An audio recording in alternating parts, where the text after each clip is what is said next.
সূরা আরাফের 142 নম্বর আয়াতে আল্লাহ বলেন, ওয়া'আদনা মূসা 30 লাইলা ওয়া আতমামনাহা বি'আশরিন ফাতাম্মা মিকাতু রাব্বিহি 40 লাইলা وقال موسى لأخيه هارون اخلفني في قومي وأصلح ولا تتبع سبيل المفسدين আল্লাহ বলেন ওয়া'আদনা মূসা 30 লাইলা, আমি মূসা নবীকে 30 রাতের ওয়াদা করলাম যে তিনি আমার কাছে আসবে, পাহাড়ের উপর তিনি 30 রাত ইতিকাফ করবে।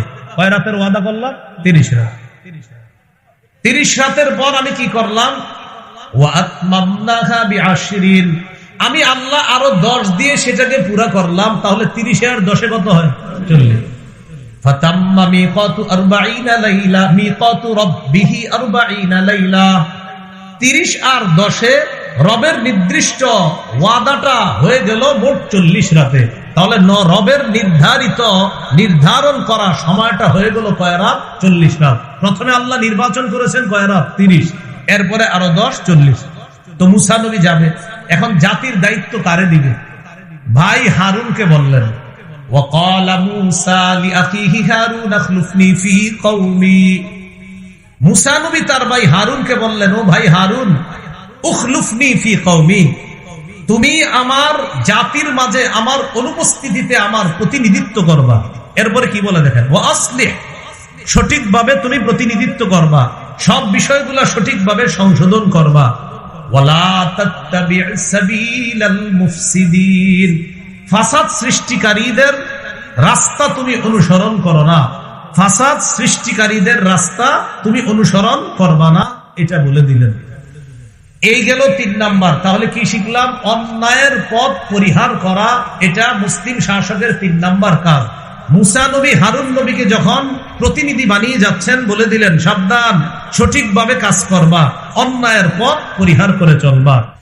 সূরা কাহফের ৮৩ থেকে ৯১ নম্বর আয়াতে আল্লাহ বলেন, ওয়াসআলুনাকা আন যিল করনাইন, নবী কাফেররা আপনাকে বাদশা যুলকরনাইন সম্পর্কে জিজ্ঞাসা করে। কুল সাআতলু আলাইকুম মিনহু যিকরা, নবী আপনি বলেন আমি তোমাদেরকে যুলকরনাইন বাদশা সম্পর্কে তোমাদেরকে আলোচনা করে শুনিয়ে দিচ্ছি। এরপরে আল্লাহ বলেন, ইন্না মাক্কান্না লাহু ফিল আরদ, আমি যুলকরনাইন বাদশাকে ক্ষমতা দান করলাম, শক্তি দান করলাম। ওয়া আতাইনাহু মিন কুল্লি শাইইন সাবাবা, আমি তাকে সব উপকরণ দান করলাম। উপকরণ দ্বারা উদ্দেশ্য কি? যুলকরনাইন বাদশাকে আল্লাহ এমন একটা যোগ্যতা দান করছেন, তিনি চাইলে কোনো কিছুর মাধ্যমে বিভিন্ন জিনিস মুহূর্তের মধ্যে প্রস্তুত করে পারতেন।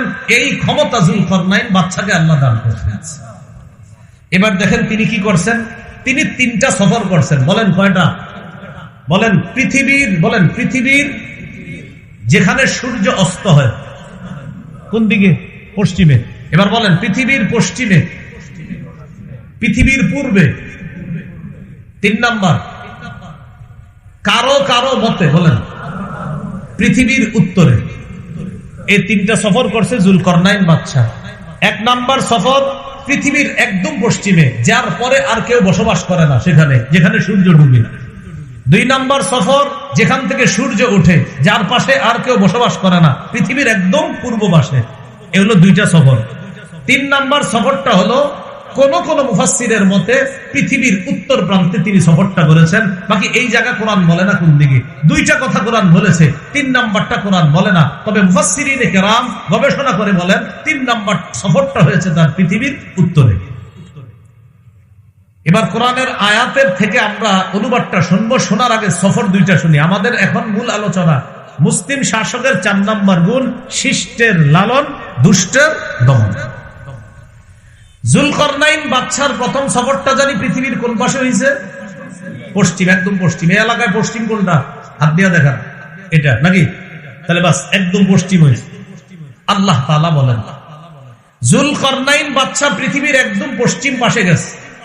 যেখানের পরে আর কোনো মানুষ বসবাস করে না, সেখানে গিয়ে দেখলেন প্রচন্ড কালো অন্ধকারের মধ্যে পানি। ওই পানিগুলা মনে হয় যে কাদার মধ্যে, আর ওই কাদা পানির মধ্যে, কাদা জলাশয়ের মধ্যে সূর্যটা ডুবে যাচ্ছে। এমন ডুবন্ত অবস্থায় আল্লাহ তাআলা যুলকারনাইন বাদশাকে পৃথিবীর একদম পশ্চিম প্রান্তে নিয়ে গেলেন। উনি গিয়ে দেখে কি, যে সূর্যটা কেমন যেন একটা কাদা মাটির মধ্যে ডুবে যাচ্ছে। তা আল্লাহ তাআলা কি বলে দেখেন, فَأَتْبَعَ سَبَبًا حَتَّى إِذَا بَلَغَ مَغْرِبَ الشَّمْسِ وَجَدَهَا تَغْرُبُ فِي عَيْنٍ حَمِئَةٍ। যুলকারনাইন বাদশা একটা রাস্তা অবলম্বন করল। রাস্তা অবলম্বন করার পর যাইতে যাইতে চলে গেলেন কোথায়, হাত্তা ইদা বালাগা মাগরিবাশ শামস, চলতে চলতে তিনি সূর্য অস্ত যেখানে হয় সেখানে পৌঁছে গেলেন। ওয়াজাদাহা, সূর্যটাকে তিনি পাইলেন এমন অবস্থায়, তাগরুবু, সূর্যটা ডুবতেছে, ফি আইনিন হামিআ, কর্দম যুক্ত অথবা কাদা যুক্ত অন্ধকার কালো জলাশয়ের মধ্যে যেন সূর্যটা ডুবতেছে। তিনি এরকম দেখলেন সূর্যটা ডুবতেছে। এরপরে দেখেন কি হয়, ওয়াজাদা ইনদাহা কওমা, সেখানে তিনি আদাল করনাইনি ইম্মা আন তুআযিবা ওয়া ইম্মা আন তাত্তাখিযা ফীহিম হুসনা। ও বাদশা যুলকারনাইন, আপনি চাইলে তাদেরকে শাস্তি দিতে পারেন অথবা তাদের ব্যাপারে উত্তম কিছু গ্রহণ করতে পারেন।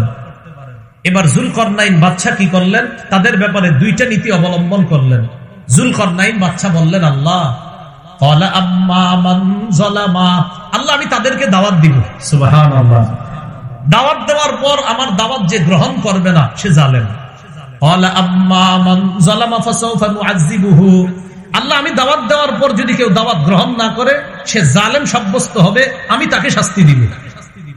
সুম্মা ইউরাদ্দু ইলা রাব্বিহি, এরপর তাকে তার রবের কাছে ফিরিয়ে দেওয়া হবে। ফায়ুআযিবুহু আযাবান নুকরা, তার রব তাকে কঠিন শাস্তি দিবে। আমি তো শাস্তি দিবই, তার রবও তাকে শাস্তি দিবে। তাহলে তাদের সামনে দুইটা অপশন, একটা হলো হয়তো আযাব দেওয়া, আর একটা হলো ভালো কিছু গ্রহণ করা। যুলকারনাইন বাদশা বললেন, আল্লাহ আমি দাওয়াত দিব, দাওয়াত দেওয়ার পর যদি গ্রহণ না করে সে জালেম সাব্যস্ত হবে, তাকে শাস্তি দিব।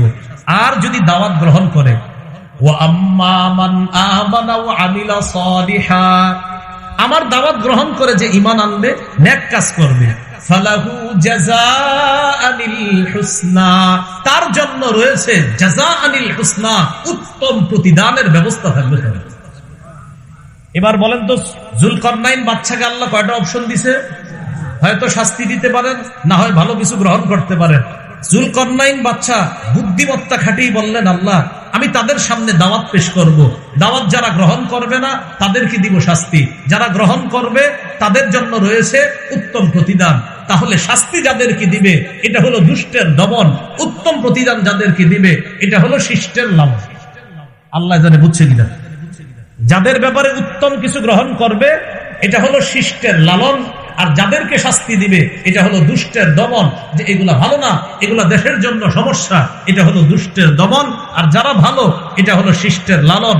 তাহলে এখান থেকে বোঝা যায় দেশের জন্য যারা কল্যাণের কাজ করে তাদেরকে দেশের পক্ষ থেকে লালন করা দরকার, দেশের ক্ষতি যারা করতে চায় তাদেরকে দমন করা দরকার। এটা হলো মুসলিম শাসকের 4 নাম্বার গুণ। মনে থাকবে নি বাংলাটা, শিষ্টের লালন, দুষ্টের দমন। তো যাই হোক, এটা হলো পৃথিবীর পশ্চিম পাশের কথা। এবার দ্বিতীয় সফরটা কোথায় করছে উনি? সুম্মা আতবাআ সাবাবা, এরপর আরেক রাস্তা ধরলেন তিনি। আল্লাহু আকবার। একদম পশ্চিম থেকে সফর করে পৃথিবীর পুরা পূর্ব পাশে চলে গেছে। হাত্তা ইদা বালাগা মাতলিআশ শামসি, চলতে চলতে তিনি চলে গেলেন সূর্য যেখানে উদিত হয় সেখানে।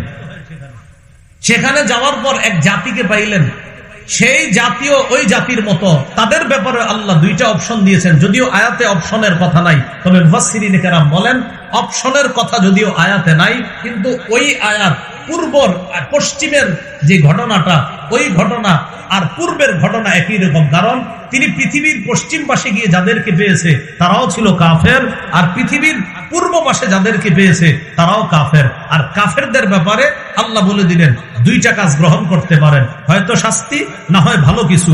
তখন তিনি ওই পূর্ব পাশে যাওয়ার পরেও তিনি তাদের সামনে দাওয়াত দিলেন। দাওয়াত দেওয়ার পর যারা দাওয়াত গ্রহণ করলো না তাদেরকে শাস্তি দিলেন, শত্রু হিসাবে চিহ্নিত করে। আর যারা দাওয়াত গ্রহণ করলেন তাদেরকে শিষ্টের লালন হিসাবে তাদের জন্য উত্তম পুরস্কারের ব্যবস্থা করলেন।